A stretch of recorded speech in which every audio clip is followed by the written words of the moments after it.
Guten Morgen. Did I say that right? I have no idea, I don't speak German. Okay. Tweet us, let me know. At Jon_Covey, John without the H, as always. Boom. Anyway, what we're going to talk about today. Today we are going to talk about, do you study self-development? Or shelf development. Stole my thunder. No. Mine. It's all mine. Yeah, but it's so true. And what exactly does that mean? Do you know, motivational books, audiobooks, posters, famous quotes and sayings, masterclasses, workshops, etc, etc, etc. All this stuff is absolutely wonderful, and it's inspiring, and it's motivational, and it gets a fire in your belly, but you are the one who has actually got to go out and make it happen. You're the one that's got to go out and take action and put it into use. Otherwise, it's no longer classed as self-development, it is classed as shelf development. So you've got to actually make this stuff work. Take it, use it, apply it, and actually give it everything. Or you could have the most motivated bookshelves in the world ever. Yeah, your books are firing up on that shelf. It's blazing, they're hustling. But you know, there's a lot of really useful stuff out there. There's a lot of useful knowledge. Do you know why do you not apply it? That's the biggest question you've got to ask yourself. Why is it that you take the time to buy the book, buy the audio book, go to the seminars, do the workshops, but then do nothing with it? I suppose it's kind of like, the first step is kind of saying, oh yeah, I need to do this, or I need to read this, or whatever. But then the hardest step is the applying bit, isn't it? Yeah. Because you've got all those barriers, like it might not work, I might not be any good. You've got to overcome them. You've got to, yeah, absolutely. You've got to get certainty into it. You've got to get a clear path, you know. And this is the thing. Maybe I should put this together as a little bit of a soft program, actually. Do you know, what's the few component steps to being able to take that action level? Do you know, is it that you've got a clear path?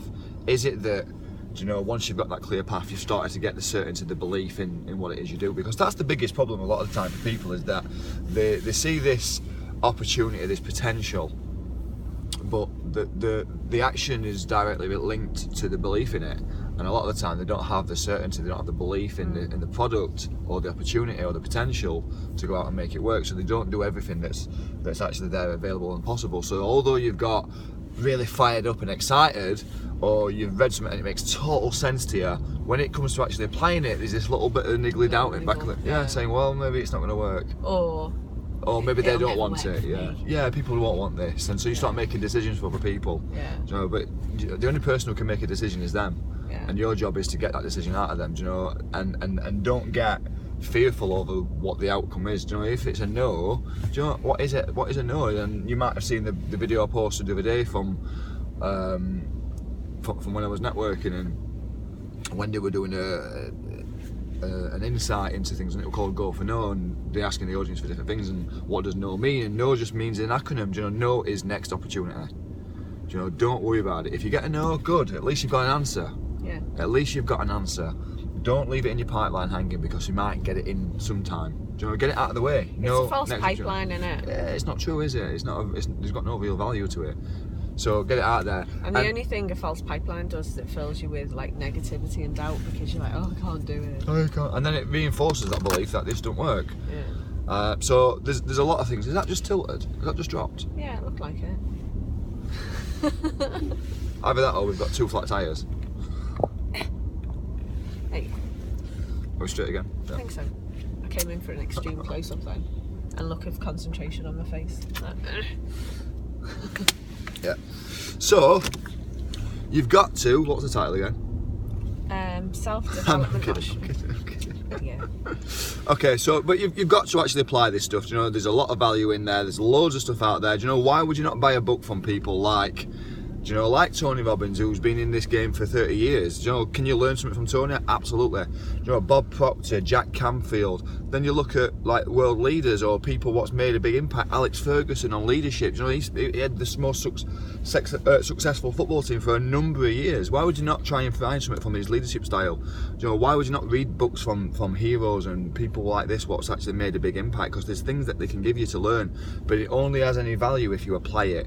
Joe, let me really just reinforce that. If you don't use it, it is just shelf development. So make sure that you apply it to yourself. Make sure you take the action. Make sure you get up off your arse and go and do it. So there's a book by a guy who started the 4 networking groups. You know, they've got 5,000 events each year. A guy called Brad Burton. Have a look at him. Do you know, he's got a fantastic book called Get Off Your Arse, and that's exactly what it's about. You know, you've got to get off your arse. You can't just hope that something's going to land in your lap. You've got to be the person that's going to take the action, get up, go out there, go and make it happen, because success does not come to you. You have to go to it. Final thought? Okay, final thought. If you leave your books on the shelf, then you're going to gather dust just like they are. Ooh, nuggets.